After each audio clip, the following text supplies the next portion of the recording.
Kita tunggu 2 menit lagi ya.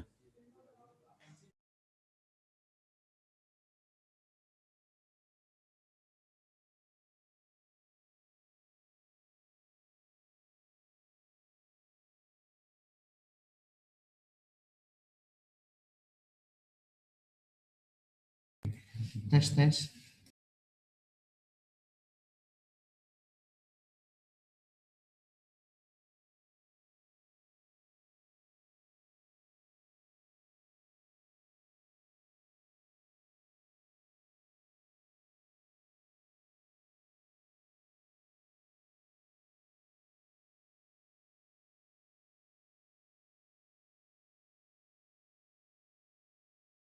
Kayak ini.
Oke, moderator, silakan. Baik, terima kasih. Assalamualaikum warahmatullahi wabarakatuh and good morning to all presenters and the participants. It is definitely an honorable moment for me today to be able to conduct the event entitled International Student Conference 2 on Islamic and Positive Psychology. This event is in collaboration between University Islam Negeri Aran di Banda Aceh and UPSI Malaysia. Nah, today sebelumnya izinkan saya berbicara dalam bahasa Indonesia dan bahasa Inggris. I welcome to all participant and presenters. Nah, before I continue to the rules and regulations, let me send all the presenters today. Let's see if all of you are here today. Start with Raudatul Jannah. Are you here?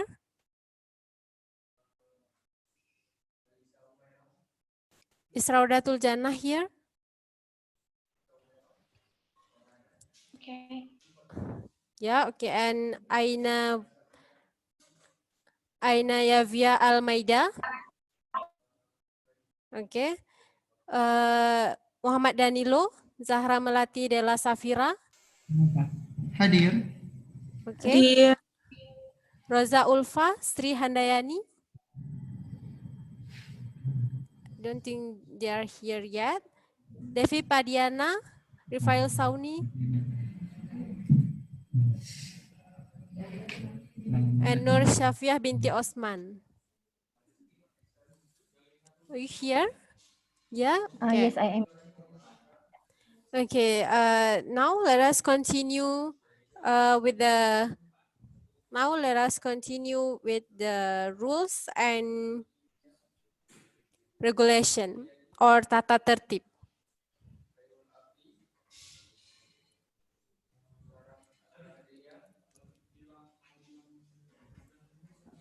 Nah, tata tertib Student Conference 2021. Okay, wait a moment.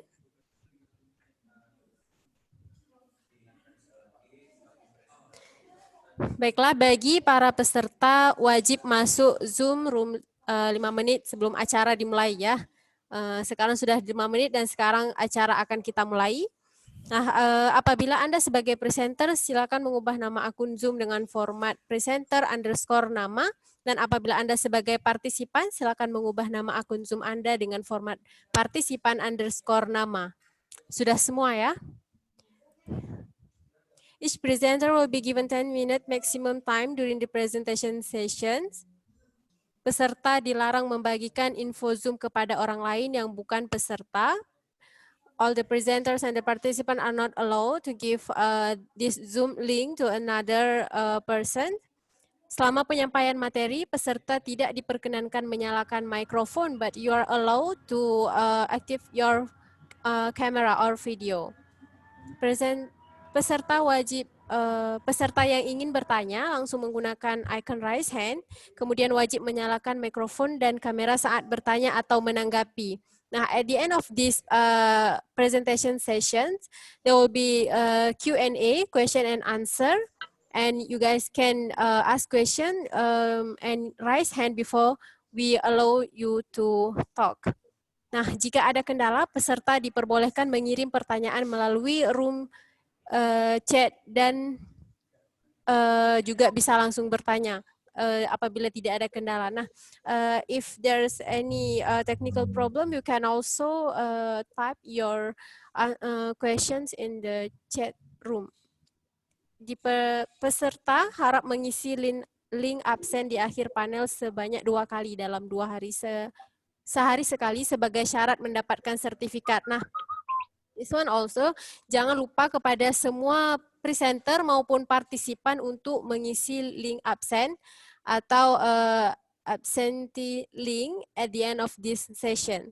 Dipersilahkan kepada peserta untuk membuat kesimpulan menarik pada Insta Story setelah sesi konferensi dan tag PsychoConference dengan hashtag Student Conference to Webinar, hashtag CR2 untuk mendapatkan penghargaan Best of the Day dari panitia. Nah, to all presenters and also the participant, you guys are very welcome to list some point on after this presentation session, and you guys can upload on your personal Instagram and tag us. Okay, I think that is all the rules and regulations. Any questions? Any question before we start? Are you guys ready? Ready to present or excited? Okay, ready ya? I see Danilo is ready. Or do you guys okay if I use English, or you want me to change my language into Bahasa Indonesia? Is that okay ya? Okay, before we start, let us all turn on our camera because we will be do a short, we'll take a short photograph or screenshot of all of us. Dimohon kepada semua peserta dan presenter untuk menghidupkan kamera, karena kita akan ada sesi dokumentasi di awal ya.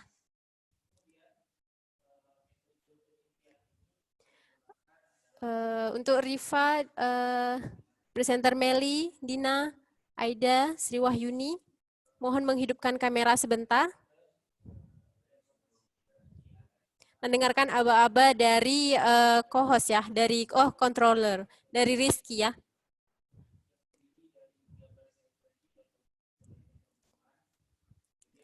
Ayo semuanya, Fadil, Meli, are you guys there? Ayo kita foto bersama teman-teman, ini sebagai dokumentasi kita. I'm excited. Itu. Okay. To controller, time is yours now. Okay, thank you, moderator. Please on camera, Kendro, Desi, Meli, Fadil, Cut, Siti Sarah, dan Hilwa. Please on camera.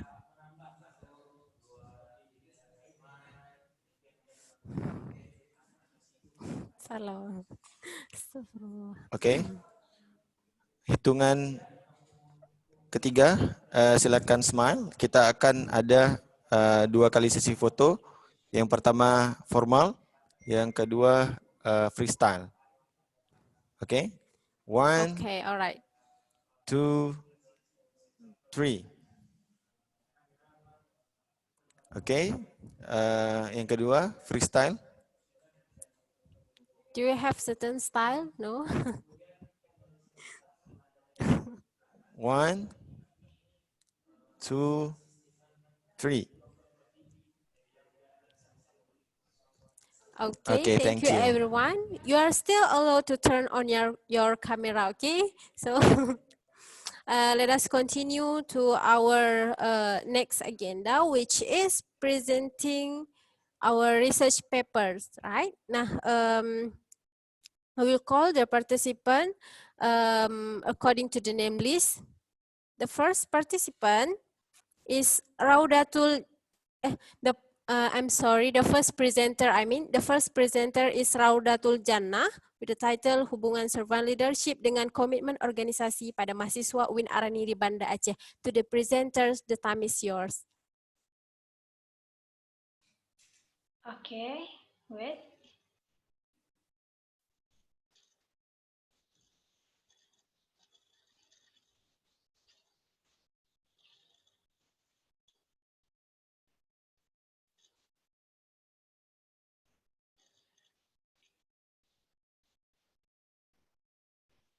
Oke, Bismillah. Assalamualaikum warahmatullahi wabarakatuh. Waalaikumsalam warahmatullahi wabarakatuh. Alhamdulillahirabbil alamin wassalatu wassalamu ala asyrafil anbiya'i wal mursalin wa ala alihi washabihi ajmain. Puji dan syukur mari sama-sama kita panjatkan kehadirat Allah Subhanahu wa taala. Salawat dan salam kepada Rasulullah sallallahu alaihi wasallam. Selamat pagi semuanya. Alhamdulillah hari ini kita bertemu kembali setelah kemarin dan setelah tadi pagi ya.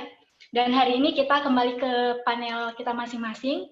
Jadi saya sebagai presenter pertama pada hari ini, saya ingin mempresentasi sedikit tentang penelitian saya. Dan ini masih saya ingatkan bahwa ini masih dalam bentuk proposal, belum dilanjutkan ke penelitian, insya Allah dalam proses. Oke, untuk judulnya yaitu Hubungan Servant Leadership dengan Komitmen Organisasi pada Mahasiswa UIN Araniri Banda Aceh.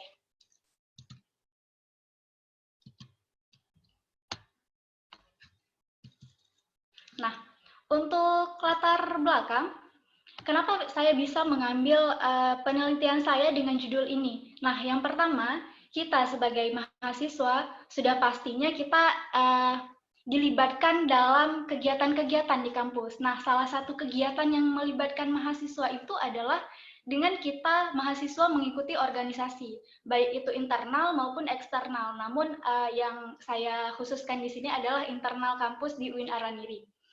Jadi fenomena yang saya dapati berdasarkan pengalaman, berdasarkan wawancara, dan juga berdasarkan observasi, yaitu banyak sekali didapati anggota organisasi itu yang memiliki komitmen organisasi yang rendah. Nah, dari organisasi yang rendah ini bisa menyebabkan organisasi itu tidak bisa mencapai tujuannya dari tujuan organisasi itu. Maksudnya tercapai tujuannya itu tidak baik.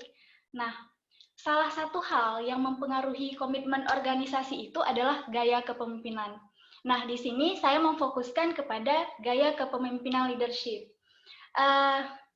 Nanti servant leadership itu sendiri akan saya jelaskan di slide berikutnya. Di sini untuk fenomena, misalnya dari hasil wawancara yang saya dapatkan bahwa ada perbedaan tuh. Kalau misalnya kita menggunakan servant leadership, kira-kira mahasiswa di UIN Araniri ini komitmennya itu akan lebih tinggi atau enggak? Nah, hasil wawancara yang pertama itu mengatakan bahwa oke Kak, saya kayaknya kalau servant leadership digunakan di UIN ini saya akan lebih berkomitmen terhadap organisasi karena malu tuh dengan ketuanya yang sangat yang sangat melayani gitu. Kemudian ada juga wawancara yang mengatakan bahwa kalau servant leadership digunakan di mahasiswa UIN Araniri itu juga tidak akan itu akan membuat mahasiswa anggota organisasinya itu makin males karena ketuanya itu udah melayani banget dan udah udah sangat memberi kebutuhan organisasi gitu. Jadi udah ketuanya sendiri yang kerjakan semuanya gitu. Jadi komitmennya itu juga semakin rendah. Nah, untuk selanjutnya, jadi berdasarkan fenomena dan dua wawancara di atas tadi itu, makanya saya tertarik untuk meneliti ini. Apakah kedua ini ada hubungan atau enggak? Gitu ya. Terus selanjutnya, Nah, tujuan penelitian seperti yang sudah saya jelaskan tadi bahwa untuk mengetahui hubungan antara servant leadership dengan komitmen organisasi pada mahasiswa UIN Aranyri. Untuk manfaatnya, manfaat penelitian yang A itu ada manfaat teoritis, yaitu sebagai bahan bacaan dan referensi bagi khalayak umum untuk menambah pengetahuan dan wawasan dalam ilmu psikologi, khususnya dalam ilmu PIO, yaitu psikologi industri dan organisasi. Selanjutnya, yang B yaitu manfaat praktis. Nah, di sini saya ada mengklasifikasi ke dalam 3 bagian, yaitu bagi peneliti bisa diterapkan dalam kehidupan organisasi, bagi mahasiswa sebagai pedoman ketika mereka nanti berkecimpung di dalam organisasi. Untuk selanjutnya, bagi lembaga sebagai bacaan dan juga referensi mereka. Nah, ini landasan teorinya. Variabel pertama yaitu variabel servant leadership. Nah, menurut saya grand teorinya itu merujuk kepada Greenleaf, yaitu pada tahun 1998. Menurut Greenleaf, servant leadership itu adalah sesuatu yang dimulai dengan perasaan alami, bahwa seseorang pertama-tama ingin melayani, baru kemudian memimpin. Jadi, servant leadership ini memang dia itu sangat berkomitmen untuk melayani kebutuhan anggota, baru kemudian kebutuhan dirinya sendiri gitu. Selanjutnya, untuk dimensi servant leadership ada 10, merujukkan Greenleaf, ini ada 10 dimensinya. Yang pertama itu mendengarkan, yang kedua empati, yang ketiga penyembuhan, keempat kesadaran, kelima persuasi, 6 konseptualisasi, selanjutnya foresight atau melihat ke depan, kemudian stewardship, selanjutnya commitment to the growth of people, dan seterusnya adalah membangun masyarakat. Nah, sebelumnya, jadi aspek-aspek dimensi ini yang kemudian saya jadikan acuan untuk dijadikan alat ukur untuk kemudian ke penelitian saya berikutnya. Selanjutnya ada variabel yang kedua, yaitu variabel komitmen organisasi. Nah, apa sih komitmen organisasi itu? Nah, jadi menurut Mayer dan Ellen, komitmen organisasi itu adalah suatu kontrak psikologis yang merupakan karakteristik hubungan anggota organisasi dengan organisasinya dan memiliki implikasi terhadap kebutuhan individu untuk melanjutkan keanggotaannya dalam berorganisasi. Jadi bagaimana sih seorang anggota organisasi itu mereka bertahan dalam sebuah organisasi. Nah, selanjutnya untuk dimensi atau aspek ya, aspek komitmen organisasi. Di sini ada 3 aspeknya. Yang pertama, komitmen afektif. Nah, komitmen afektif ini dia berhubungan dengan ikatan emosional dan keterlibatan karyawan dan keterlibatan anggota ya, maksudnya di sini dalam organisasi. Misalnya itu ketika anggota sudah berada di dalam organisasi, mereka nyaman nggak sih di dalam organisasi tersebut? Kemudian yang kedua adalah komitmen kontinu. Nah, ini yang berhubungan dengan persepsi seseorang tentang keuntungan dan resiko yang didapat jika meninggalkan organisasi. Nah, dia nih berpikir 2 kali nih, misalnya kalau aku mau meninggalkan organisasi, kira-kira ada nggak ya organisasi lain yang mau menerima aku sebagai anggota gitu. Jadi dia mau memikirkan 2 hal gitu, keuntungan dan resiko yang didapat. Kemudian selanjutnya yaitu komitmen normatif. Ini berhubungan dengan moral yang didasarkan pada perasaan wajib seseorang untuk tetap berada di dalam organisasi. Jadi di sini ada rasa belas kasih sih, maksudnya dia ada rasa tanggung jawab untuk membalas budi gitu ya, baik budi organisasi tersebut. Selanjutnya untuk faktor yang mempengaruhi organisasi itu ada 8, kepuasan terhadap promosi, karakteristik pekerjaan, komunikasi, kepuasan terhadap kepemimpinan, pertukaran intrinsik, ekstrinsik, imbalan intrinsik, dan imbalan ekstrinsik. Nah, yang jadi poin yang saya ingin teliti adalah di nomor 4, yaitu kepuasan terhadap kepemimpinan. Selanjutnya, untuk hipotesis.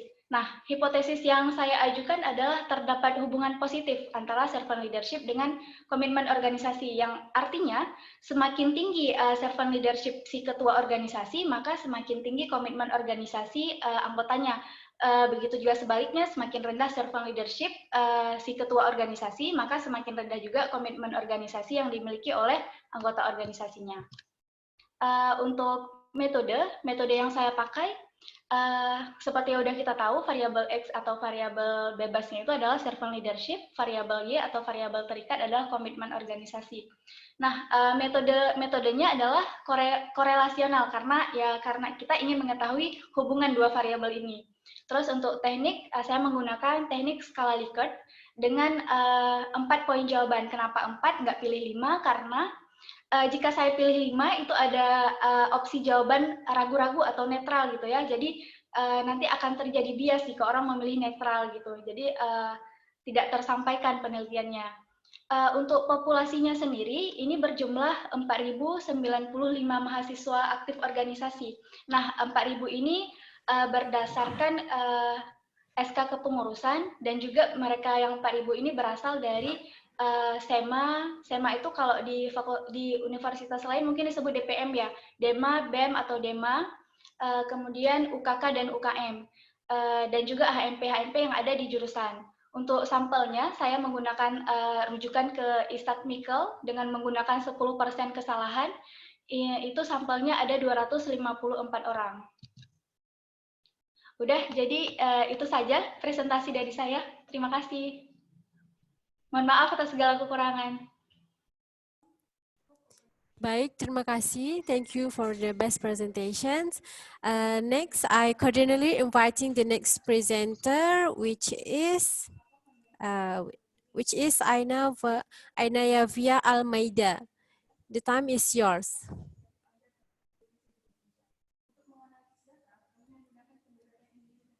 Kepada presenter Ainaya Almeida, apakah sudah ready?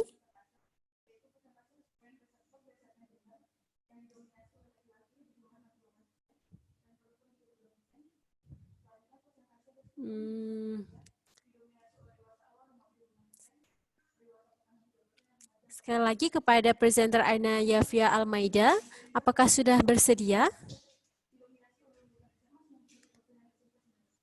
Baik, apabila tidak ada, if there is no the presenters is not here yet, so I will call the next presenter. We will continue to the next presentations. I will call the next presenter Muhammad Daniel Zahra Melati Della Safira, Ella Octavia Silvani, Dina Tanzila, dan Alfira Lia Hanum atau perwakilan. Apakah sudah bersedia? Sudah. Apakah Baik. mendengar suara saya? Terdengar dengan baik. Apabila sudah ready, I will welcome the next presenter. The time is yours. Ya, baik. Assalamualaikum warahmatullahi wabarakatuh. Halo semuanya. Mungkin saya ingin minta bantuan operator dulu untuk menjadikan saya host, dikarenakan saya ingin share screen sendiri. Oke, sudah. Oke, sudah kelihatan semuanya? Terlihat dengan jelas.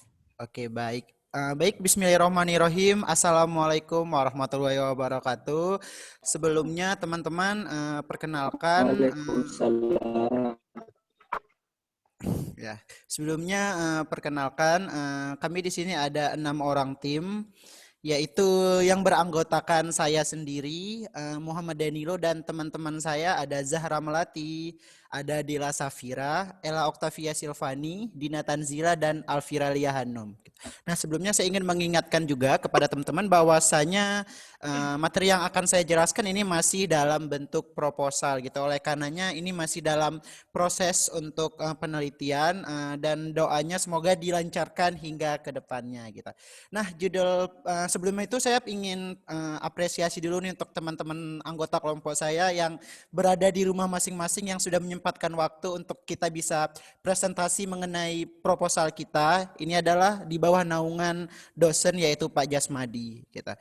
Oke, dengan tema perbedaan organizational citizenship behavior ditinjau dari jenis kelamin pada pengurus organisasi mahasiswa Fakultas Psikologi UIN Ar-Raniri Banda Aceh. Langsung saja tanpa memperpanjang mukadimah, saya persilakan untuk pemateri pertama untuk menjelaskan. Silakan.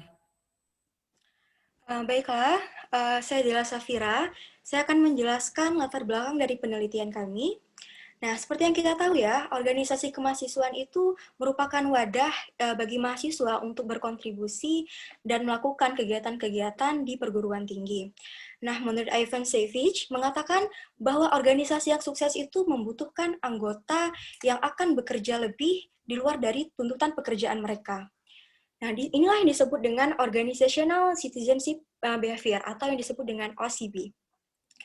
Nah, perilaku ini bukanlah suatu kewajiban bagi anggota organisasi, melainkan perilaku ini akan cukup berdampak pada keefektifan organisasi itu sendiri. Nah, OCB ini merupakan perilaku yang dilakukan secara sukarela, yang dimana seseorang itu mau bekerja ekstra atau bekerja lebih, misalnya seperti turut membantu pekerjaan dari anggota organisasi yang lain.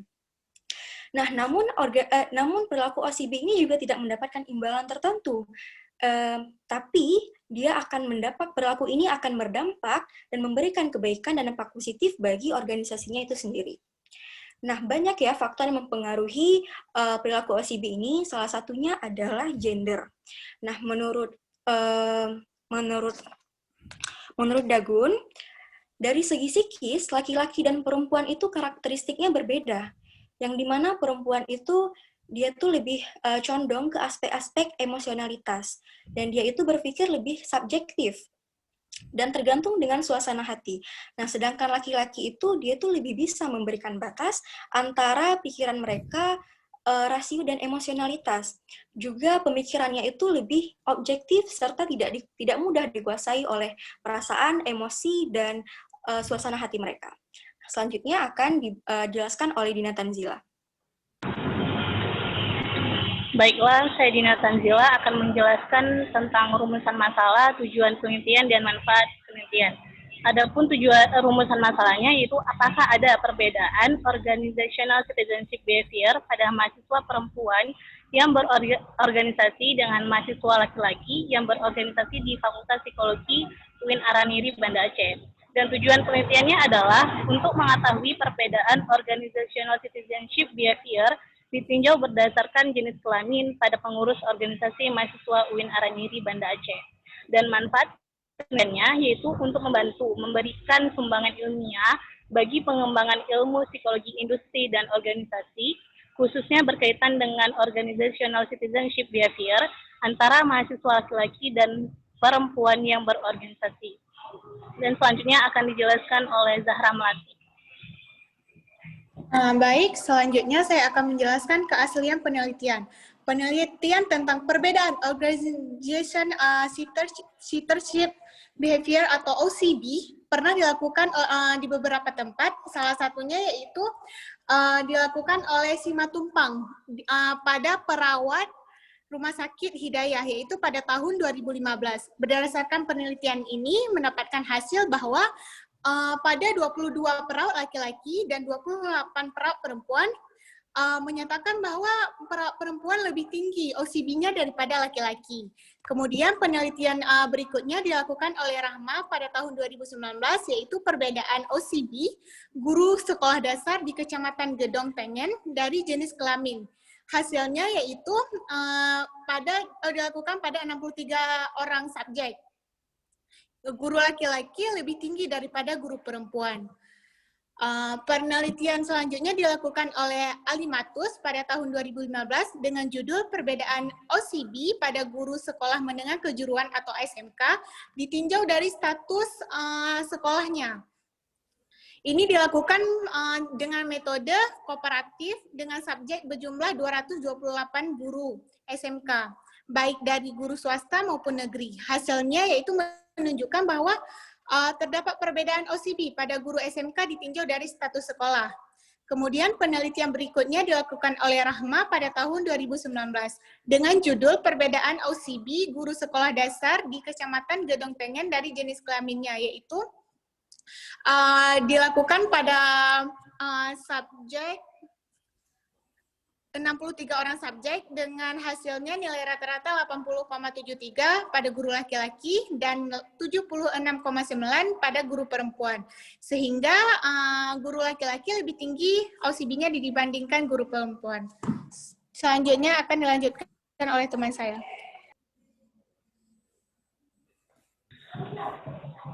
Baik, selanjutnya saya akan melanjutkan penjelasan tentang OCB. Menurut organ dalam Nawai, organizational citizenship behavior merupakan perilaku menolong dan membangun yang ditunjukkan oleh anggota organisasi dan dinilai atau dihargai oleh manajemen organisasi, tapi tidak berhubungan langsung dengan produktivitas individu dan perilaku yang diperankan bukan merupakan tuntutan dari peran individu. Jadi hal ini menegaskan bahwa organizational citizenship behavior merefleksikan perilaku di luar peran dan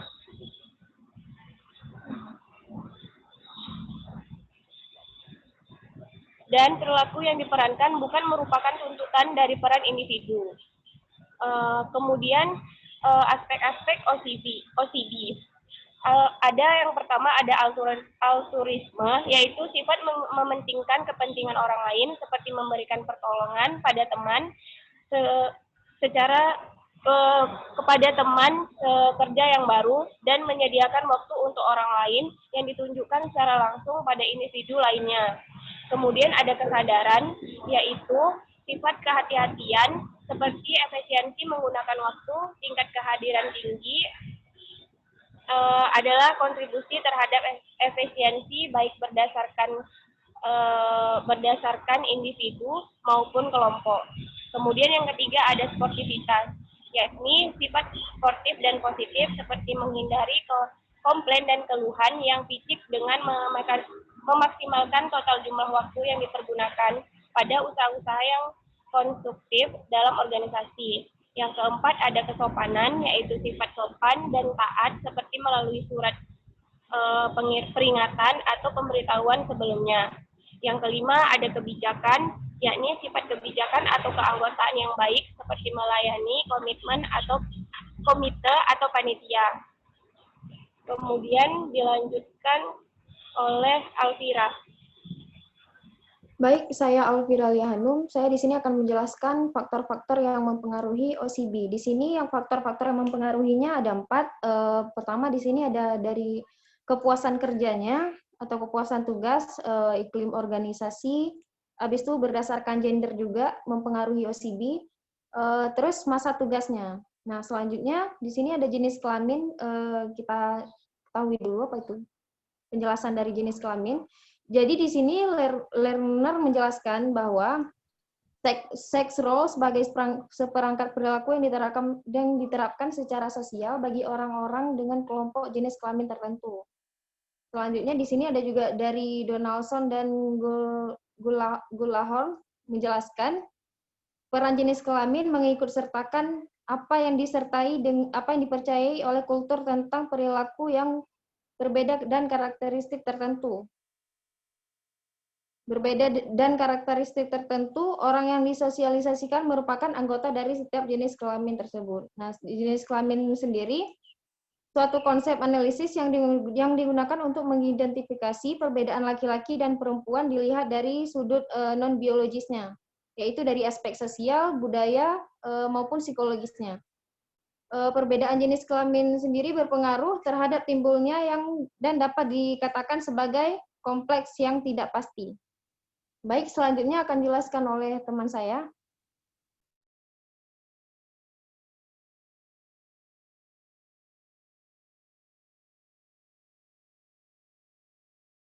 Baik, maaf. Sebelumnya terima kasih kepada rekan-rekan saya yang sudah menjelaskan materi yang sangat luar biasa mengenai OCB. Nah, perlu saya ingatkan kembali di mana OCB ini adalah sebuah perilaku yang tidak terikat, tetapi si rekan organisasi itu dia mau menolong temannya gitu tanpa dipaksakan gitu. Oleh karenanya sebenarnya OCB ini perlu kita lakukan di setiap baik itu pengurus organisasi, karyawan maupun instansi-instansi lainnya gitu. Nah, sebenarnya OCB ini kaitannya luas teman-teman, gak hanya dari karyawan saja, tetapi bisa di pengurus organisasi mahasiswa seperti penelitian saya gitu. Nah, untuk selanjutnya saya akan membahas metode penelitiannya. Untuk metode penelitiannya, jenis pendekatan penelitiannya itu yaitu penelitian kuantitatif dengan pendekatan komparatif. Maka dari itu saya ingin melihat nih di Fakultas Psikologi yang mana nih lebih tinggi laki-laki atau perempuannya. Dan yang kedua, identifikasi variabelnya mungkin teman-teman bisa lihat variabel bebasnya jenis kelamin dan variabel terikatnya yaitu organizational citizenship behavior tadi. Nah, untuk definisi operasionalnya saya mengambil pengertian OCB dari organ yaitu merupakan perilaku menolong dan membangun yang ditunjukkan oleh anggota organisasi dan dinilai atau dihargai oleh manajemen organisasi tetapi tidak berhubungan langsung dengan produktivitas individu. Dan selanjutnya pengertian jenis kelamin ialah yaitu suatu perbedaan biologis antara laki-laki dan perempuan yang dapat dilihat melalui ciri fisik dan anatomi tubuhnya.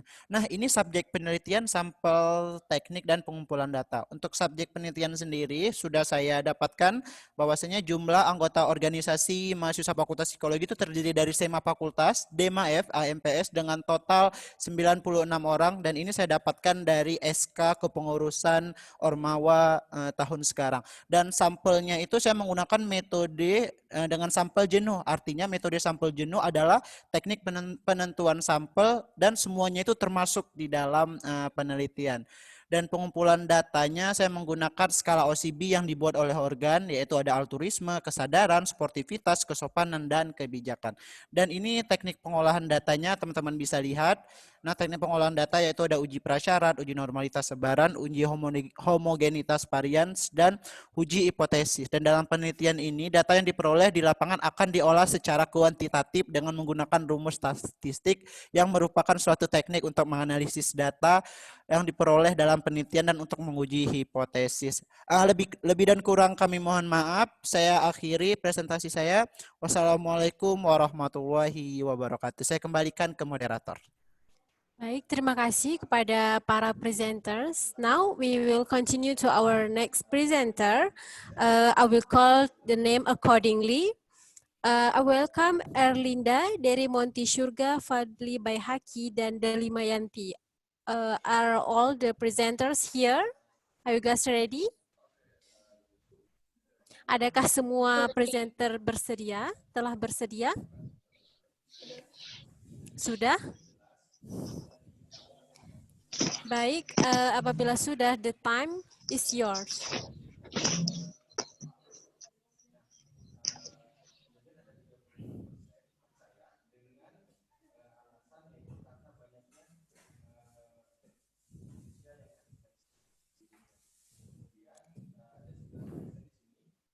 Mic-nya belum di-unmute itu ya mungkin ya.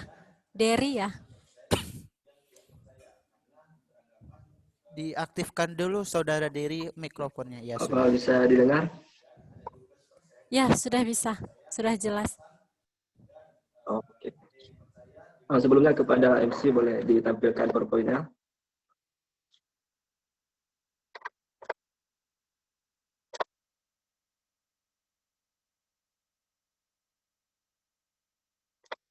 Baik, sebentar. Apakah untuk kelompok ketiga ini sudah mengirimkan PPT-nya sebelumnya? Sudah di grup. Baik, sebentar.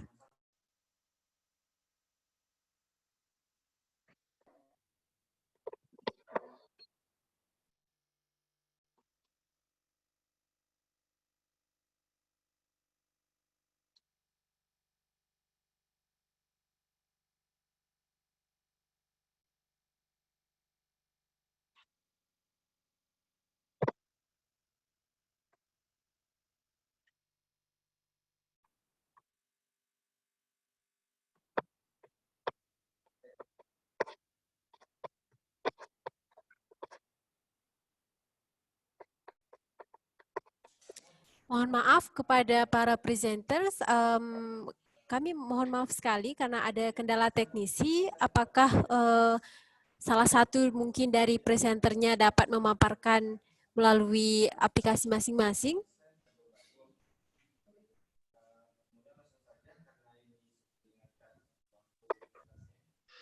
Ini saya bisa tampilkan di sini. Erlinda gimana?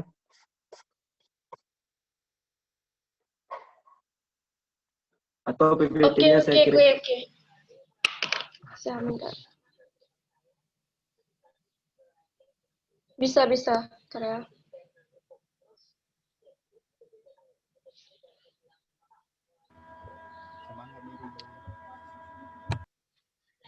Baik, mohon maaf teman-teman ya. Kita ada sedikit kendala teknisi. We are here have some technical problem. I'm so sorry.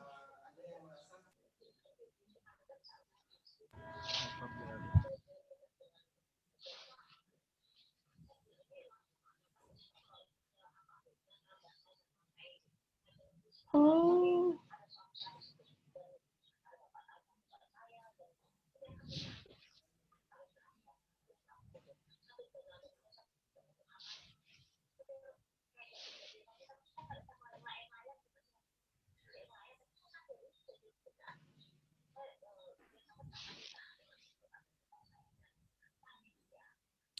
Izin, mungkin bisa saya share screen saja. Saya sudah mendapatkan ininya.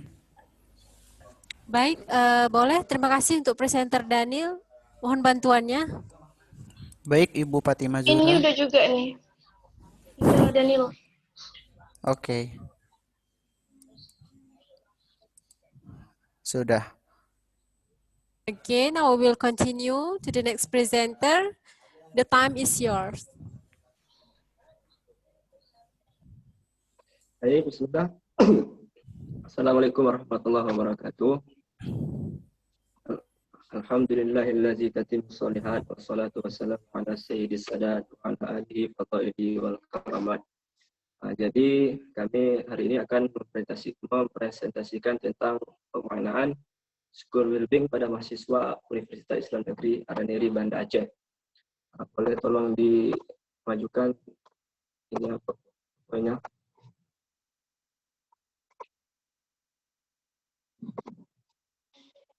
Halo?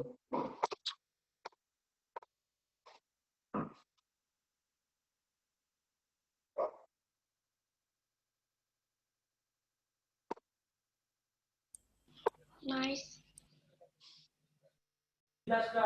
Dijelaskan yang TK mencoba bersama. Yang sesuai dengan nafsunya, Bang ya? Oh, ya betul ya. Sesuai dengan nafsu uji.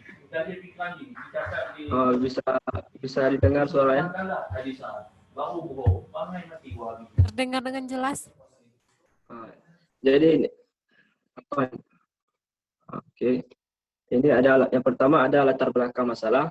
Yang pertama itu penelitian mengenai school well-being di Indonesia sebagian besar masih menggunakan teori dari Barat. Nah, ini menjadi masalahnya. Kenapa? Karena tidak bisa mengungkap faktor-faktor sehingga itu menjadi kendala. Seperti misalkan contoh pada penelitian sebelumnya yang subjeknya itu ada dari sekolah beragama Islam dan beragama Kristen.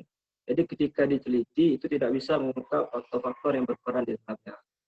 Seperti contohnya kita orang Indonesia yang biasanya makan nasi gurih, lalu kita kasih nasi gurih itu ke orang Barat, pasti dia sakit perut. Maka ini perlu kita sesuaikan. Kemudian yang kedua, riset di Indonesia menunjukkan bahwa banyak faktor personal yang berpengaruh terhadap kesejahteraan siswa di sekolah. Jadi ketika diteliti bahwasanya banyak faktor personal, faktor yang ada di dalam sekolah tersebut yang berpengaruh terhadap well-being pada mahasiswa. Yang ketiga itu ada setiap budaya harus dipahami dari bingkai acuannya sendiri, termasuk konteks ekologi, sejarah, filosofi, dan agama yang ada menurut Kim dan kawan-kawan. Jadi setiap budaya itu harus kita pahami sesuai dengan bingkai acuannya sendiri. Boleh dilanjutkan. Kemudian ada tujuan penelitian. Tujuan penelitian ini adalah untuk memperoleh gambaran pemaknaan school well-being dari sudut pandang mahasiswa di Aceh, khususnya di Universitas Islam Negeri Banda Aceh. Kemudian ada manfaat penelitian, diharapkan memberikan sumbangsi pemikiran dan memperkaya konsep-konsep teori terhadap psikologi individu serta menambah ranah keilmuan terhadap penelitian selanjutnya. Maka kita tahu bahwasanya indigenous ini masih terbilang baru di kita Indonesia. Kemudian ada praktis, diharapkan berikan pemahaman kepada guru pelajar dan lembaga untuk meningkatkan mutu kesejahteraan. Maka diharapkan kepada mahasiswa dan dosen itu diharapkan untuk memperbanyak baca karena hal tersebut dapat meningkatkan mutu kesejahteraan. Boleh ini lanjutkan. Nah, di sini ada aspek-aspek dari school well-being. Menurut Komo dan Rimpela pada tahun 2002, school well-being memiliki 4 dimensi, yaitu ada having, yaitu kondisi sekolah, di mana having ini yaitu berperan sebagai lingkungan sosial dalam belajar. Jadi apabila lingkungan sosial itu memuaskan bagi siswa ataupun mahasiswa, itu dapat meningkatkan kesejahteraan terhadap mahasiswa tersebut. Kemudian yang kedua ada loving, hubungan sekolah. Loving di sini, mohon maaf. Loving di sini adalah hubungan sekolah. Bagaimana hubungan sekolah antara murid dan guru dan murid dan murid sesama murid. Jadi diharapkan apabila hubungan sekolah itu terlihat baik, maka building yang terdapat di sekolah itu pun menjadi meningkat. Makanya banyak dikatakan meningkatnya prestasi belajar, motivasi belajar, itu salah satu sebabnya karena hubungan sekolah yang baik. Kemudian ada pemenuhan diri, ada BAIN, yaitu kemungkinan siswa untuk belajar sesuai kapasitas dan sumber dinamika. Jadi diharapkan pada BAIN ini seorang guru ataupun tenaga pengajar itu dapat memahami seorang siswa, yaitu ketika mereka memberi suatu pelajaran, mereka bisa melihat kapasitas murid tersebut sehingga tidak melebihi kapasitas dan murid tersebut mengalami kewalahan, sehingga hal tersebut dapat menurunkan motivasi belajar pada murid. Maka pemenuhan diri ini terkait bagaimana guru memahami jiwa seorang murid. Nah, kemudian ada health, yaitu kesehatan. Di sini ini berkaitan dengan tanda-tanda atau gejala penyakit yang ada pada murid. Boleh dilanjutkan.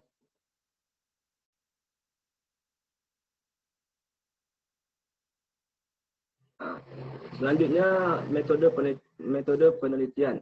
Penelitian dilakukan satu tahap dengan menggunakan pertanyaan terbuka dan pertanyaan bidang kategori.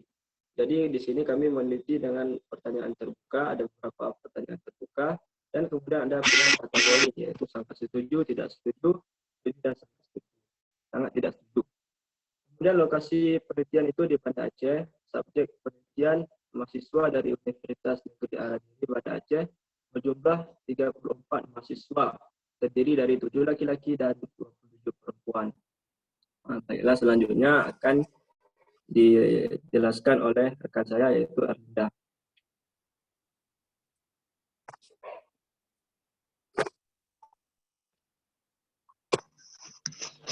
Baik, terima kasih sebelumnya untuk next ke slide berikutnya. Nah, di sini saya akan menjelaskan dari hasil pertanyaan terbuka, yaitu di mana menurut Anda apakah fasilitas kampus telah dapat memadai sesuai dengan kebutuhan mahasiswa?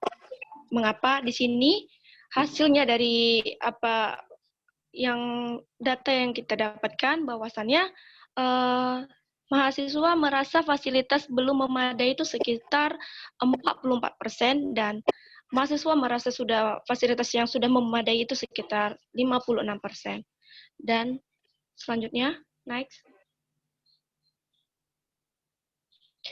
Nah, begitu juga di pertanyaan berikutnya, apakah lingkungan kampus mempengaruhi kondisi fisik dan mental Anda? Jika iya, mengapa? Nah, di sini tanggapan dari mahasiswa bahwasannya 29% tidak mempengaruhi dan 71% mempengaruhi. Next, lanjut.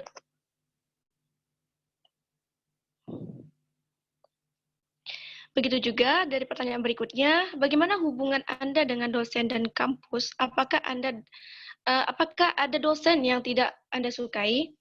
Nah, di sini hasilnya dari mahasiswa bahwasannya 41% hubungannya itu baik dan 59% tuh hubungannya tidak baik atau kurang baik. Gitu. Lanjut.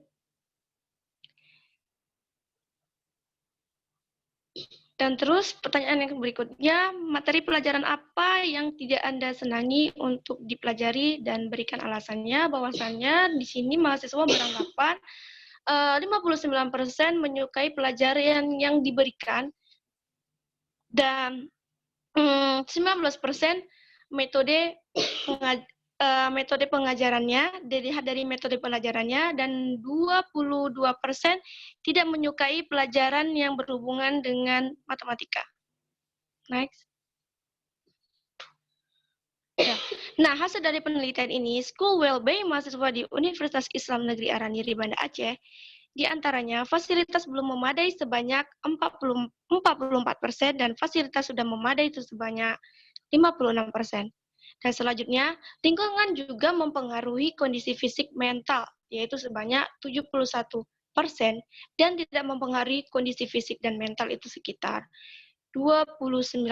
Dan selanjutnya, mahasiswa berhubungan baik dengan dosen itu sebanyak 41%, dan mahasiswa kurang berhubungan baik dengan dosen itu sebanyak 59%. Selanjutnya, mahasiswa menyukai pelajaran yang yang diberikan oleh dosen itu sebanyak 59%, dan mahasiswa kurang menyukai metode pembelajaran sebanyak 9%, dan mahasiswa tidak menyukai pelajaran yang berhubungan dengan matematika itu sebanyak 22%. Next.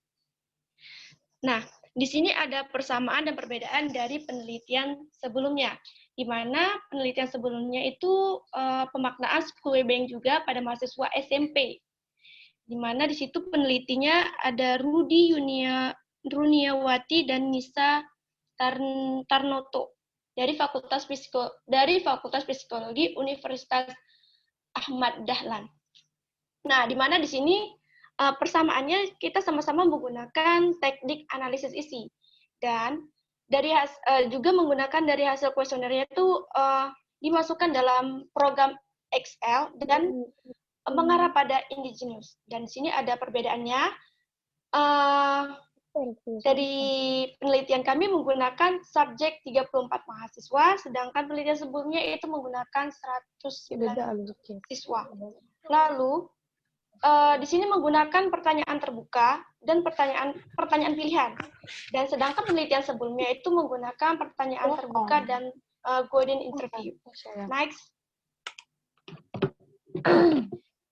Nah, jadi kesimpulannya, hasil pemaknaan school well-being dan sudut pandang mahasiswa di Aceh, khususnya di Universitas Islam Negeri Araniri Banda Aceh, yaitu having, terdapat mahasiswa yang merasa puas dengan fasilitas yang diberikan di Universitas Islam Negeri Araniri Banda Aceh, dan loving, menghasilkan bahwa hubungan antara mahasiswa dengan dosen itu kurang baik, dan di mana dikarenakan metode pembelajaran diberikan itu tidak sesuai harapan mahasiswa.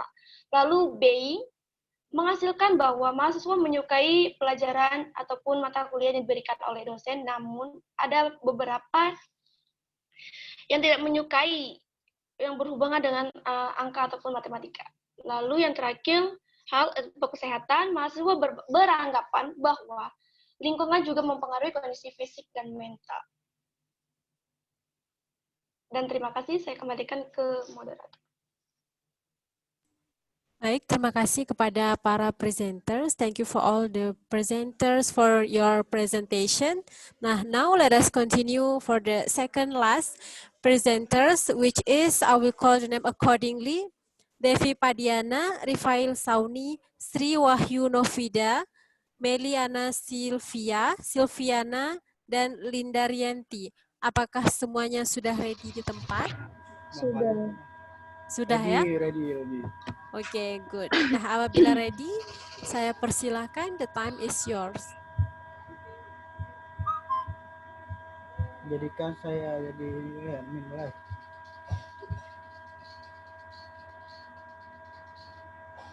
Halo? Boleh, baik, sebentar ya. Sudah.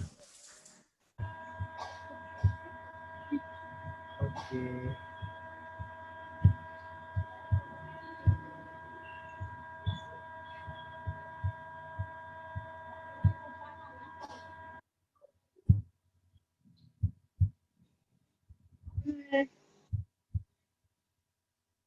Mulai nih.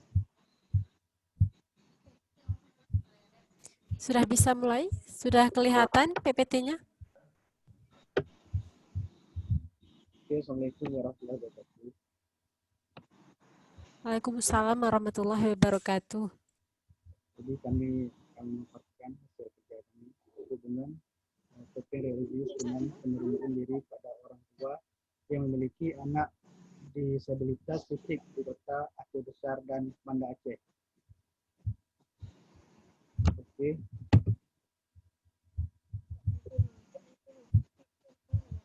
Abstraknya, perkembangan merujuk pada pola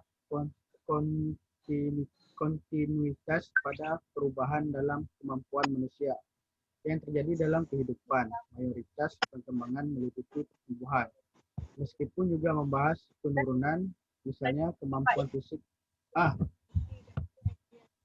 Kenapa, Dek?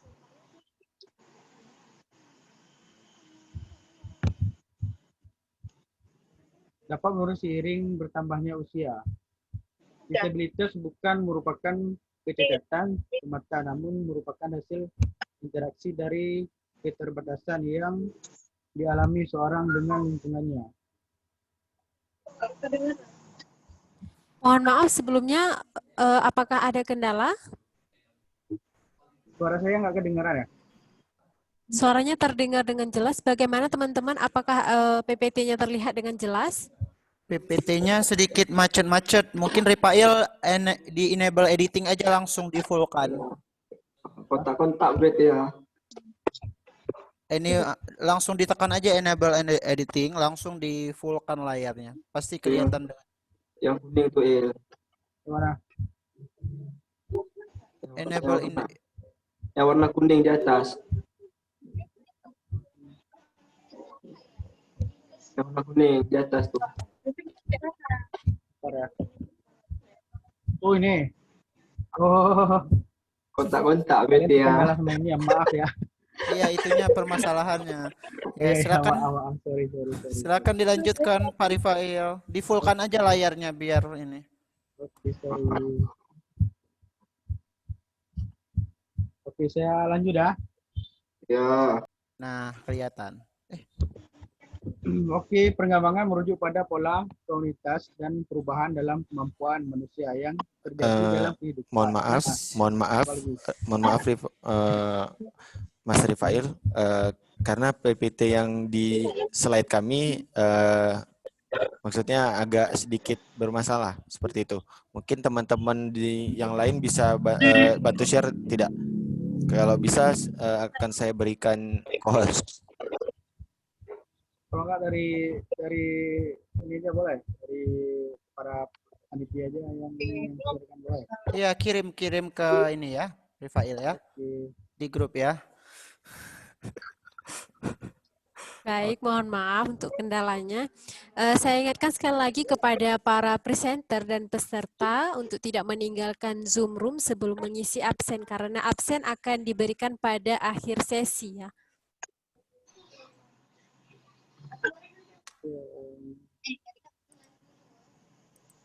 Sudah dikirim di grup ya. Oke, Rifail ya.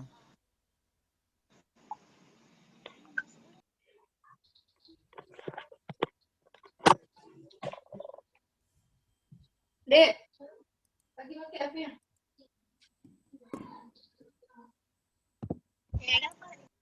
Biar anakku masuk ke kelas.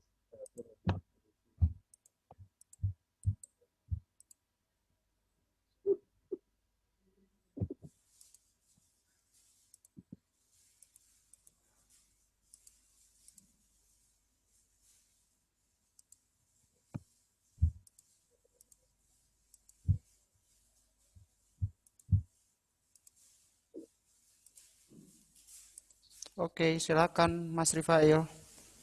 Baik, silakan dilanjut. Terima kasih yang sudah meng-share. Lanjut nih. Siapa nih?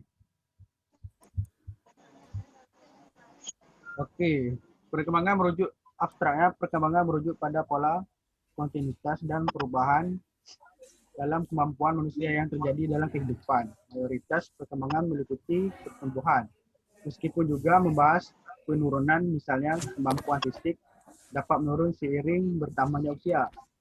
Disabilitas bukan merupakan kecacatan semata, namun merupakan hasil interaksi dari keterbatasan yang dialami seseorang dengan lingkungannya. Bukan hanya fisik atau jiwa, namun merupakan fenomena multidimensi yang terdiri dari fungsi tubuh, keterbatasan aktivitas, hambatan partisipasi, dan faktor lingkungan. Penelitian ini bertujuan untuk memahami bagaimana proses perkembangan anak disabilitas fisik di keluarga yang sanak saudaranya tumbuh kembang dengan normal, sehingga penerimaan orang tua terhadap anak penyandang disabilitas fisik itu relevan dengan saudara kandungnya yang ada di rumahnya. Metode penelitian ini menggunakan metode kuantitatif korelasional. Subjek dalam penelitian ini adalah 50 orang tua yang memiliki anak disabilitas fisik di Aceh Besar dan Banda Aceh. Alat ukur yang digunakan adalah skala coping religius dan skala penerimaan diri. Analisis yang digunakan adalah dengan menggunakan analisis SPSS. Untuk Windows. Lanjut. Latar belakang masalah. Penelitian ini mengenai penerimaan diri orang tua yang memiliki anak disabilitas fisik, menunjukkan bahwa tidak semua orang tua menerima kondisi anaknya dengan keadaan yang baik. Pengamatan yang dilakukan, peneliti menunjukkan bahwa ketidaknyamanan antara orang tua terhadap anak disabilitas fisik yang merasa bahwa anak yang dianugerahkan oleh Allah Subhanahu wa taala itu memalukan dirinya sendiri dan keluarganya, sehingga yang dilakukan seorang ibu adalah dengan mengunci anak tersebut di dalam sebuah kandang kambing yang tidak sepantasnya untuk ditempati bagi seorang anak penyandang difabel. Ini merupakan tindakan penolakan penerimaan diri dari orang tua, karena pada dasarnya adalah seorang anak memiliki kelebihan masing-masing dan kekurangan masing-masing. Lanjut.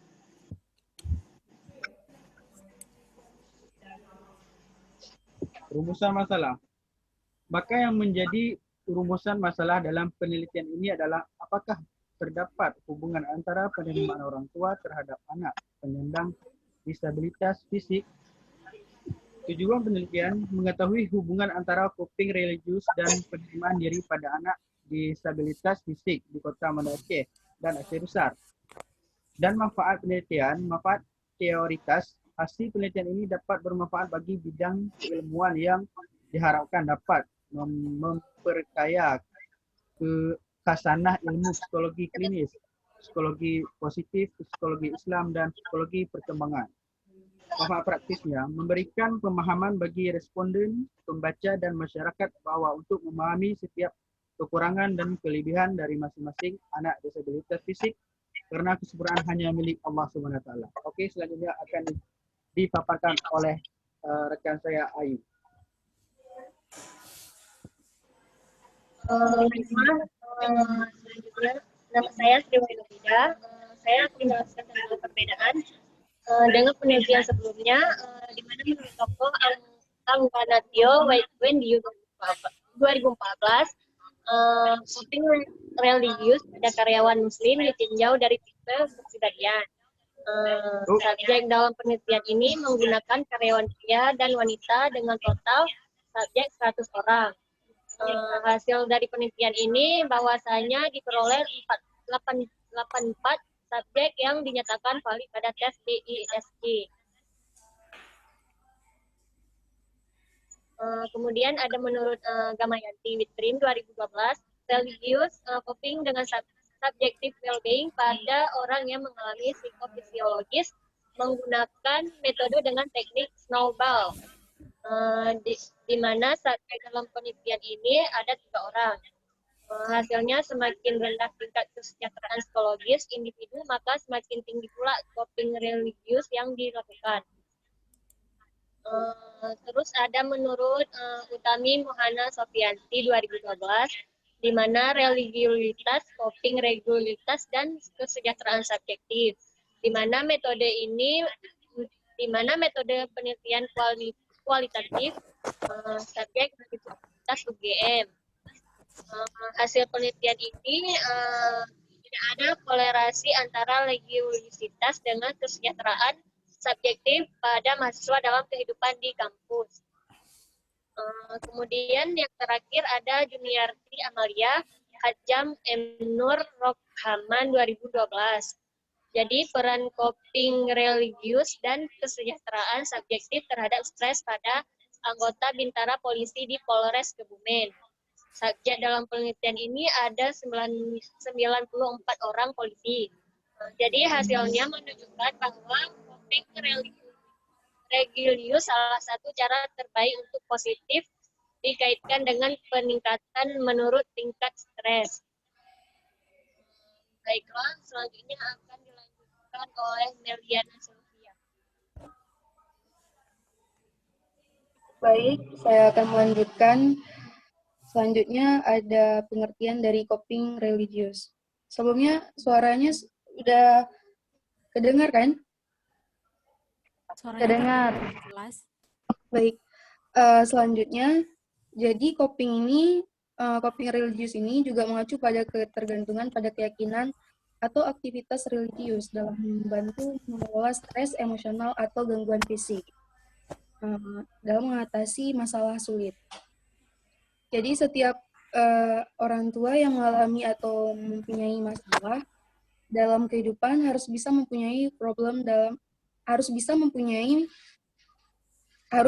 mengatasi permasalahan tersebut melalui keyakinan yang ada pada dirinya, yaitu serahkan semuanya hanya kepada Allah Subhanahu wa Ta'ala dan berikhtiar dalam menjalankannya.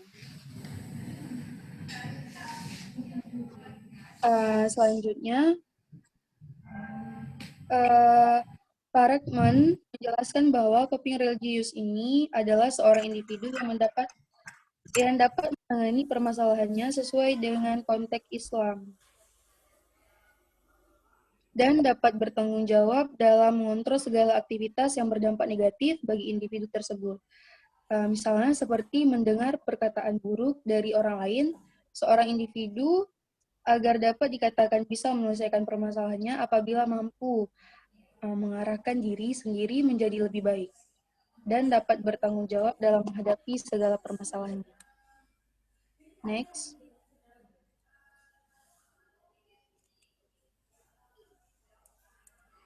Bukan tuh. Selanjutnya.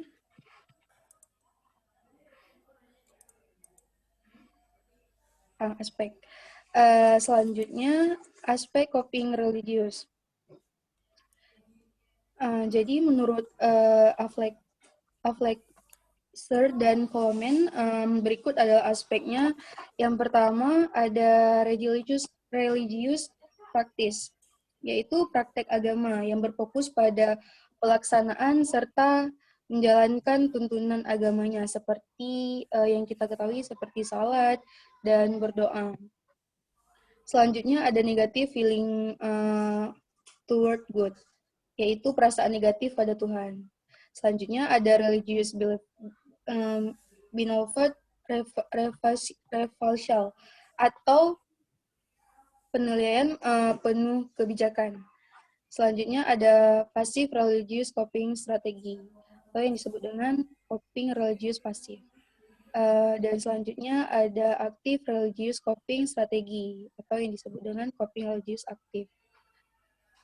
Selanjutnya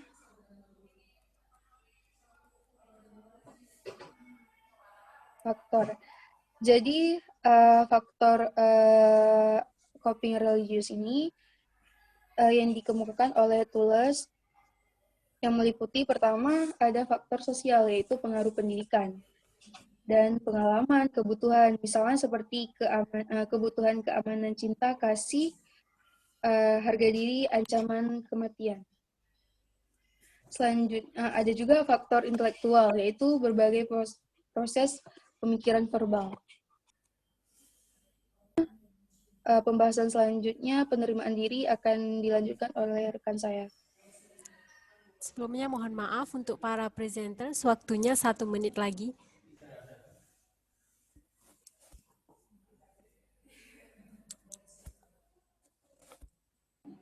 Terima kasih.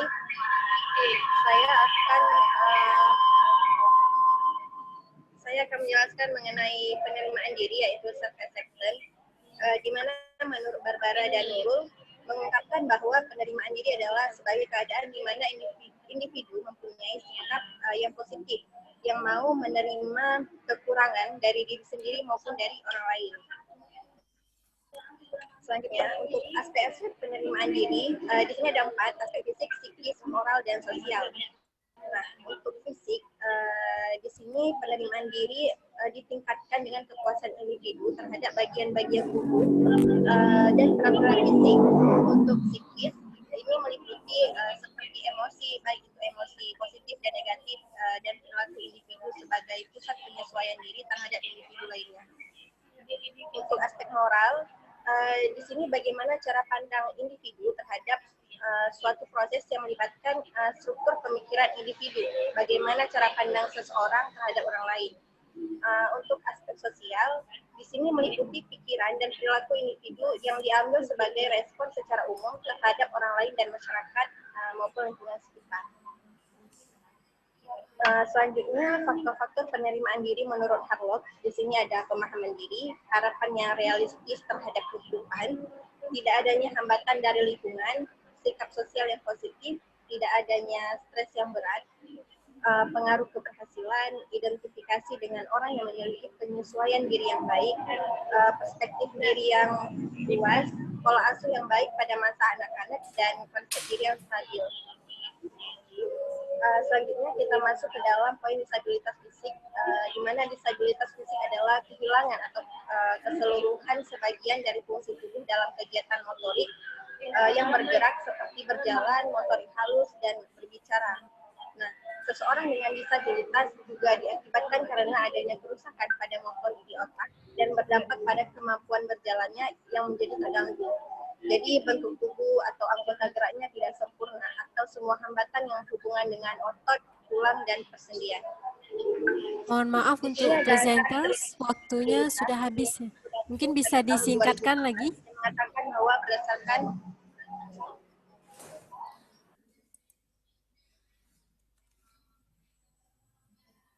Langsung ke bab 3 aja.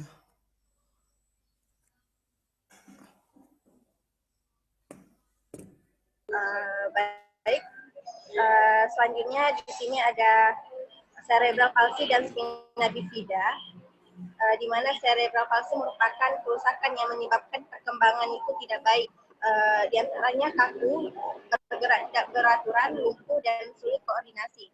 Selanjutnya di sini ada spina bifida, yaitu kerusakan yang terjadi di sistem persarafan pada masa perkembangan janin yang di awal sampai dengan akhir trimester 1 pada masa 12 minggu kehamilan. Baik, next kita lanjut ke bab 3 ya.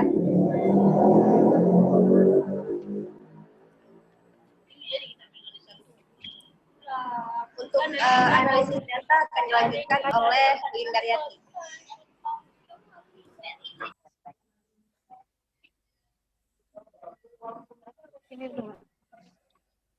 Oke, selanjutnya ada faktor penyebab kelihatan. Yang pertama, ada 2 faktor. Yang pertama ada cacat.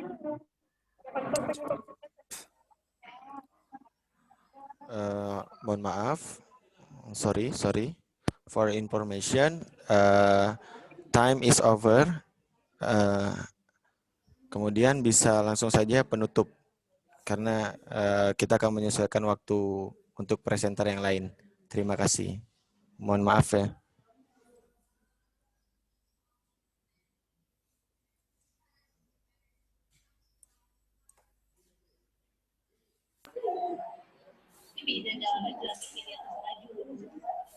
Kami kembalikan ke moderator. Baik, terima kasih. Mohon maaf sekali untuk kelompok. Terima kasih telah mempresentasikan terkait tentang coping religius ya dengan penerimaan diri pada orang tua yang memiliki anak berkebutuhan khusus. Sangat menarik sekali penelitiannya. Selanjutnya kita kedatangan tamu ataupun presenter dari negara tetangga ya, dari UPSI ya kalau tidak salah. It is honorable to invite our last speaker for today's session. I will call the name, which is Nur Syafiah binti Osman, dengan judul penelitian The Scientific Benefit of Helping Others. To the presenter, the time is yours.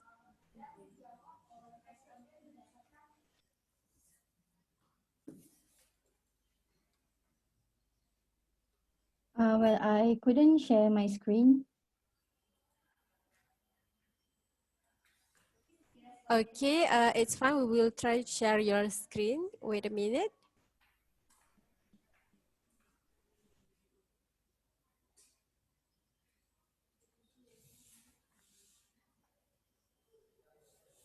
Okay. Thank you, everyone. Assalamualaikum and a very good morning. I bid to our MC, and also to the controller and all the other audience from Malaysia and Indonesia. And today I am here not to share. I don't want to share about any of my research article, but it is more to sharing session.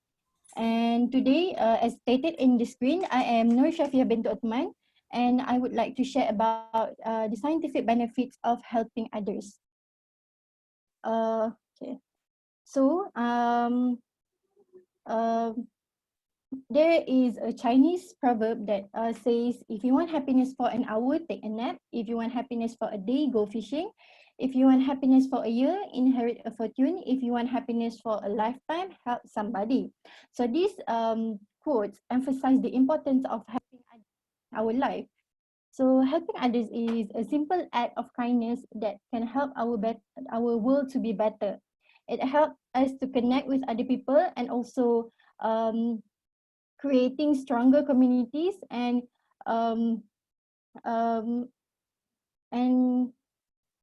through helping others,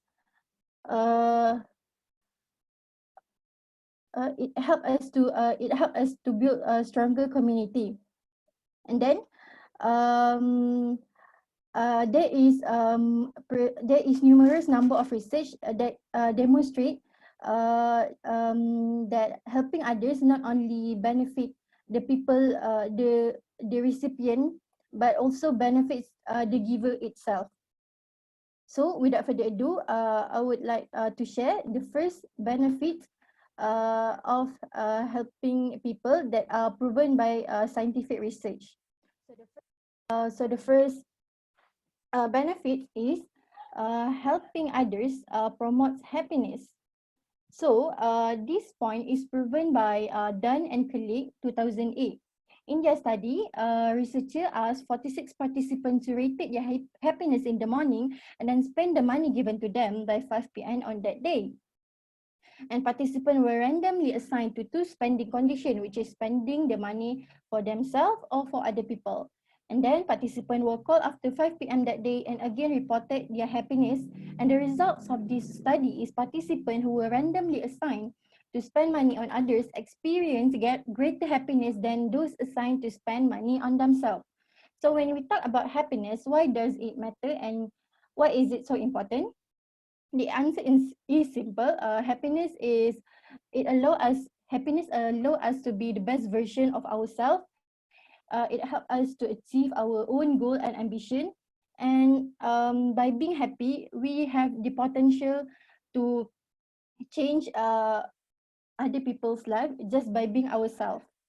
So according to World Happiness Report 2019, they said that they found that negative feelings such as worry, sadness, and anger have been rising around the world, up by 27% from 2010 to 2018. And then according to the report also, we can found about the ranking of happiness that involve 156 countries. We can see at this figure one shows that Malaysia is at number 80 and Indonesia is at number 92.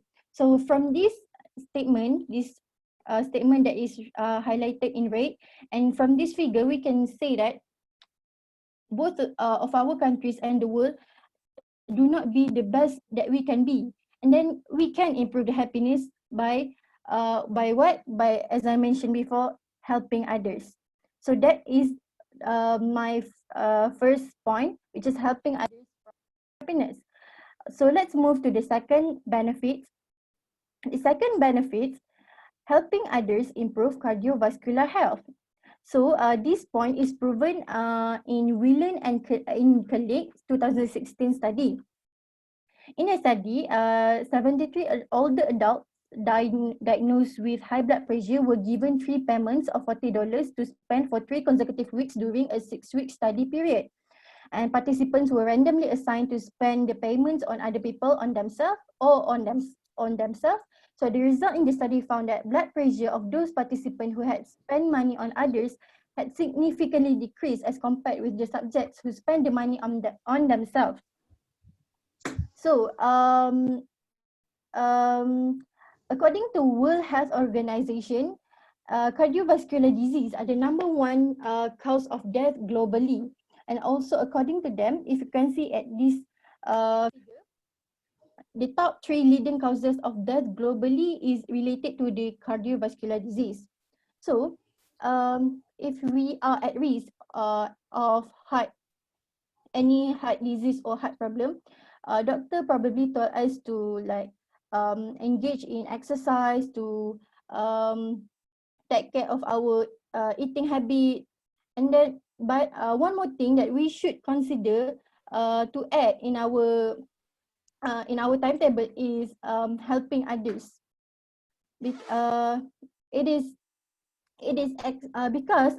because if you can go back to this research finding, they found that if we help others, the decrease in blood pressure was similar in size to the effect of starting high frequency exercise or healthier diet. So it is very exciting to know that by only helping others, we can actually improve cardiovascular health.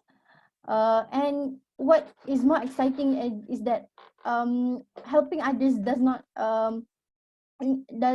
need much expenses, and it is very simple. So that is my second point. The third benefit is helping others help to reduce negative effects of stress.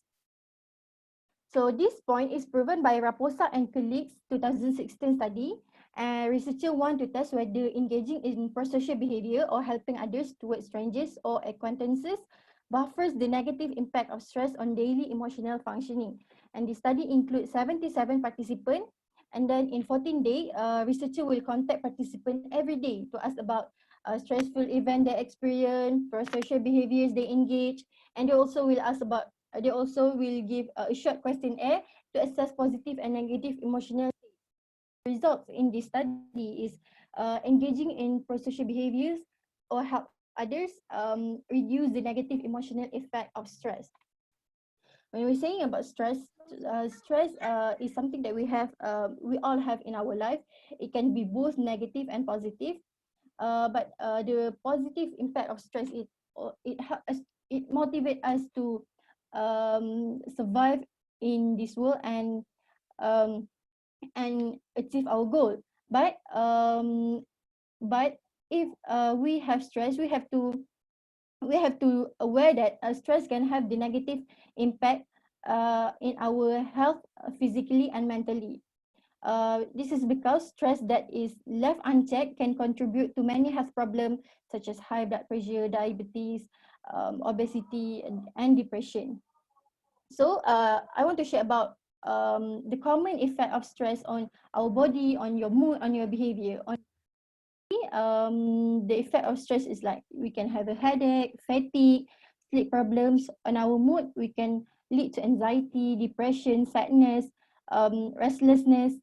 And on our behavior, it can cause someone to overeating or undereating, tobacco use, drug use, social withdrawal. So it is so in conclusion that in order for us to reduce stress, maybe we can try to help others. So this is my third point. Let's move to my final point is helping others help us live longer. So this point is proven by many research, but I will only share two. According to Whelan and colleagues study, in their study, they want to examine the relative contribution of giving versus receiving support to longevity on 400 older married couples. And then this study was conducted for 5 years, And then the result is mortality was significantly reduced for individual who reported providing instrumental support to friends, relatives, and neighbors, and individual who reported providing emotional support to their spouse. And then another study also found the same results in Hilbrand 2016 study. They found that in this study, researchers looked at survival data for more than 500 people between ages 70 to 103. And then participant involved grandparents who were not the primary caregivers for their grandchildren, but still took care of them on an occasional basis. And then participants in this study were followed for almost 20 years. And then the result found that grandparents who watched their grandchildren were more likely to be alive 10 years after the start of the study. So among the people who did not provide this type of care, half of the group died 5 years after the start of the study. So if you want to live longer, you should try frequently helping others. So in conclusion, I will conclude that among the scientific benefits of helping others is first, helping others promotes happiness. It also can improve cardiovascular health. It can also help to reduce negative effect of stress, and it can also help us to live longer. So in conclusion also, I want to highlight that helping others bring positive impact in our life, and always aware that there is always something that you can do to help others and make a difference, especially in this pandemic situation where many people are affected physically, mentally, financially. And always remember that by helping others, we are actually have to. So that's all from me. Thank you. Thank you so much for Kak Shafia and all the presenters. I'm so sorry due to the time which is running now. So I open for all participants and the other presenter. If you guys have any question relating to the presentation just now or any presentations today, but can we have only 5 minutes? So maybe I will take only one questions. Okay, I see. Someone raise hand. I will ask Danilo. You want to ask Halo. someone? Oke, baik. Sebelumnya untuk mekanisme pertanyaannya bagaimana Ibu Moderator? Untuk mekanisme pertanyaannya bisa langsung saja raise hand dan saya akan persilakan bertanya atau boleh juga diketik di kolom chat. Oke, berarti saya langsung tanya ke kelompok-kelompok yang tadi dijelaskan ya Bu ya? Iya, boleh. Oke, baik. Pertanyaan saya untuk kelompok yang meneliti tentang school well-being, yaitu Saudara Erlinda dan Dery Monti Surga. Tadi dijelaskan beberapa aspek mengenai aspek-aspek school well-being. Tadi diantaranya satu, saya interest ke health gitu. Nah, mungkin Saudara Dery dan Saudara Erlinda bisa dijelaskan bagaimana jawaban dari mahasiswa Fakultas Psikologi UIN Araniri Banda Aceh tentang health itu tadi gitu. Bagaimana mereka melihat bahwa saya kesehatan di lingkungan UIN Araniri Banda Aceh tadi. Terus pertanyaan kedua saya untuk kelompok di hubungan coping religius dengan penerimaan anak disabilitas, itu kan jenis-jenis anak disabilitas kan banyak tuh. Nah, untuk kelompok ini fokus penelitiannya di anak disabilitas yang seperti apa? Itu saja pertanyaan dari saya. Lebih dan kurang saya mohon maaf. Wassalamualaikum warahmatullahi wabarakatuh.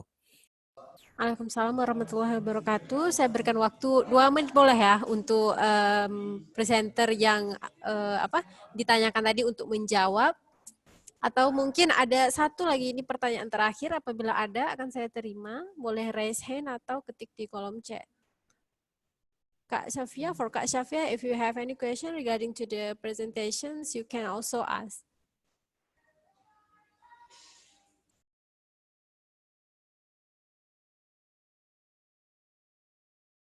Atau mungkin dari pemateri atau presenter mau langsung menjawab, mungkin dari kelompok yang ditanyakan.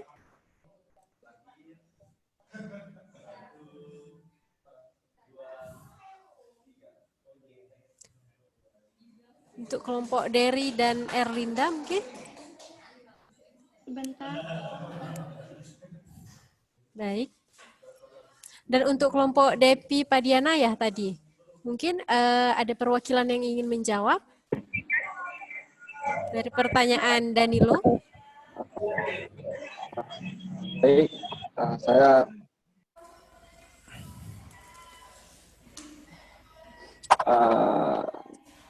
saya dari Moti Surga. Halo? Halo. Suaranya bisa didengar? Bisa, bisa. Oke. Baik. Assalamualaikum warahmatullahi wabarakatuh. Saya akan menjawab pertanyaan dari Danilo terkait aspek tentang kesehatan ya. Yep. Jadi setelah kami teliti dari 34 subjek mahasiswa UIN dari pertanyaan terbuka, ada beberapa jawaban bahwasanya fasilitas di UIN Aradiri belum sepenuhnya memadai. Kenapa demikian? Terutama dalam bidang kebersihan. Toilet itu belum sepenuhnya bersih. Jadi mahasiswa UIN mengeluh karena ada sebahagian fakultas, tidak semua, ada sebahagian itu yang toiletnya belum begitu bersih. Sehingga mahasiswa ketika sakit perut, mereka kesulitan untuk mencarinya, bahkan harus ke musola. Dan yang kedua, SPP yang diberikan mahasiswa kepada universitas itu kadang tidak sepenuhnya sesuai dengan fasilitas yang diberikan oleh universitas ke mahasiswa. Seperti contohnya ruang belajar. Banyak dari mahasiswa ini kadang kepanasan. Kalau mahasiswa kepanasan, bagaimana mereka bisa menangkap pelajaran? Jadi permasalahan di kita. Maka ini tugas para pimpinan. Dan kemudian ada lagi terkait fasilitas seperti Infokus ataupun yang lain. Itu kadang kekurangan. Kadang mahasiswa ketika mau tampil tidak ada Infokus. Kadang Infokusnya rusak. Maka ini jadi kekurangan. Maka hal tersebutlah yang mempengaruhi kondisi mental dan fisik bagi mahasiswa. Maka kalau UIN ingin, maka ada kesimpulan tadi, maka kalau UIN ingin mahasiswanya berprestasi, motivasi belajarnya meningkat, maka hal ini perlu diperbaiki. Ya, ini jadi PR kita bersama. Mungkin itu saja jawaban dari saya, Mas Danilo. Ya, terima kasih. Sudah Untuk, sangat lengkap. Untuk ini mungkin ya, make it short, untuk kelompok Depi Padiana.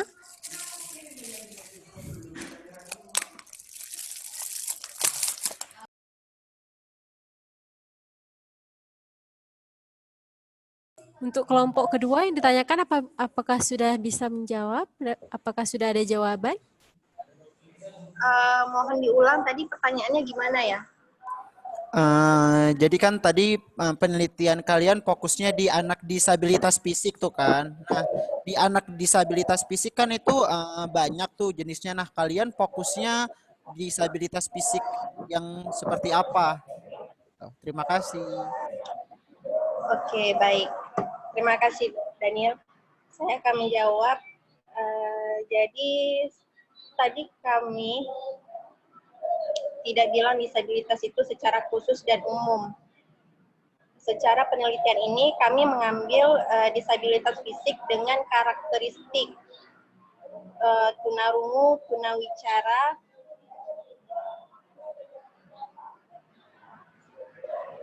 cerebral palsy, spina bifida. Pokoknya yang mencangkup cacat fisik itu termasuk ke dalam penelitian kami. Oke, baik. Terima kasih untuk jawabannya. Bagaimana kira-kira Daniel? Oke, baik. Berarti dapat kita katakan bahwasanya fokus di penelitian kalian anak-anak disabilitas yang memiliki dalam artian memiliki kecacatan fisik di semua jenis gitu ya. Dalam konteks mereka masih cacatan fisik. Oke, terima kasih. Sangat jelas sekali. Oke, baik. Thank you for all the thank you for the answer and thank you for the participant who asked the questions also. And sekali lagi terima kasih untuk semua presenter yang telah mempresentasikan hasil penelitian kalian maupun proposal kalian hari ini.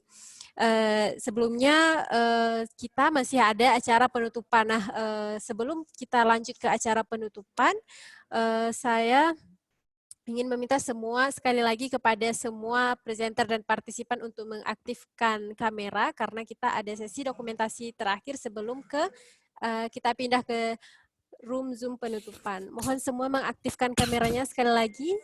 Terima kasih. Baik Ibu moderator.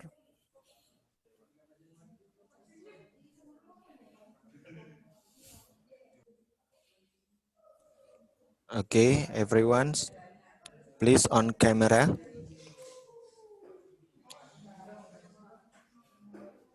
Oke, aturannya tetap sama seperti yang di awal tadi. Yang pertama, kita akan foto dengan gaya formal, senyum. Kemudian yang kedua, kita akan freestyle. Oke, kepada presenter Zahra, Aida, Desi, Indri, Nurul, Desi, Zulfian, presenter Melis, Sufia, Natasha, please on camera. Please on camera.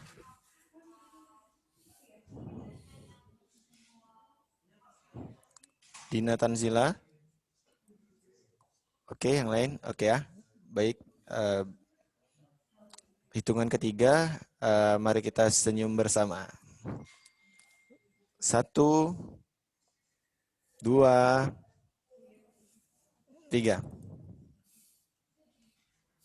Oke. Yang kedua, freestyle. Oke, boleh seperti ini, boleh ini. Oke. Ikuti aba-aba saya. 1, 2, 3. Oke. Thank you very much.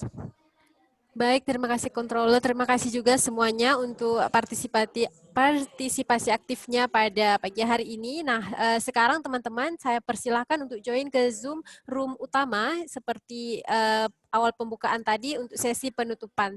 Terima kasih, saya Fatimah Zura sebagai moderator mengundurkan diri. Mohon maaf, I'm so sorry if there is any mistake or technical problem just now. Saya akhiri, wassalamualaikum warahmatullahi wabarakatuh. Waalaikumsalam. Waalaikumsalam warahmatullahi wabarakatuh. Terima kasih kepada Ibu moderator yang sangat luar biasa. Insya Allah sama-sama kasih Danilo. Dan juga Bapak Controller yang sangat luar biasa. Terima kasih teman-teman semua. Semangat semuanya. Sama ya? Iya. Ayo kita bertemu. Link absennya, linknya di link Zoom utama ya. Link absen akan diberikan pada sesi akhir penutupan. Baik, Bu. Makasih semua. Makasih. Makasih senior. Pak Il. Berapa, Der? Forum udah. Banyak ahli buku belakang. Apa?